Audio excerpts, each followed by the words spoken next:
ils ont réussi à vider l'intégralité du contenu du droit humanitaire.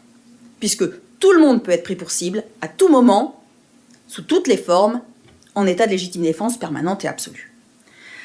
Je ne cite aucun État, on les reconnaîtra ou pas, mais il y a des très bons juristes aujourd'hui, il y a des très bons États. Alors les États sont tous d'accord pour, par contre, avoir un ennemi commun. D'ailleurs, tous les États qui avancent disputés, aujourd'hui, sont tous d'accord sur un point, ils ont un ennemi commun, le mal absolu, c'est les acteurs non étatiques.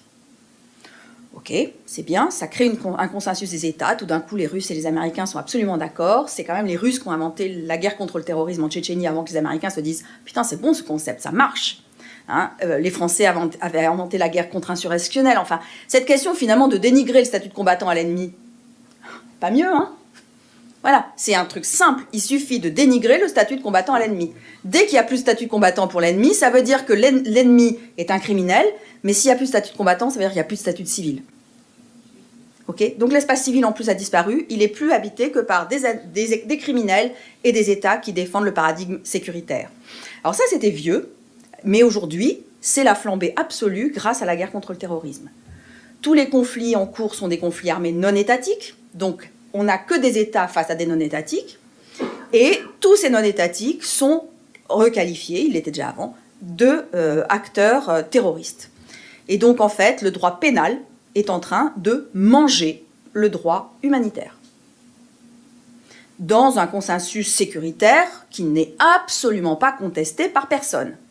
Alors, tant que c'était les terroristes qui étaient qualifiés de terroristes et qui étaient frappés, on ne disait rien. Mais l'enjeu de cette dégradation, c'est-à-dire de cette substitution du droit pénal et du contre-terrorisme qui remplace le droit humanitaire, aujourd'hui, il affecte directement les acteurs de secours qui sont très simplement qualifiés de soutien matériel aux terroristes. Et c'est les fondements même du droit humanitaire qui se partent, puisque, et c'est pas pour rien qu'on a eu cette épidémie d'attaques sur la mission médicale. On disait quand même, la mission médicale, c'est quand même vraiment... Et cette épidémie d'attaque, elle était majoritairement le cas d'États, de coalitions internationales contre le terroriste, qui détruisaient des hôpitaux avec des avions. Des États qui avaient signé des conventions et qui, bien sûr, respectaient parfaitement le droit humanitaire.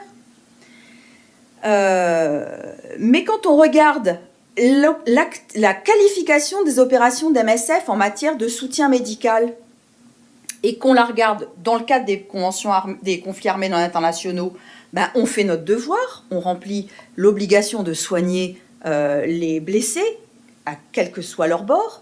On est protégé par le fait que les structures médicales ne sont pas considérées comme militaires en soutien des combattants, puisque le secours médical a été extrait du soutien militaire par la première convention de Genève.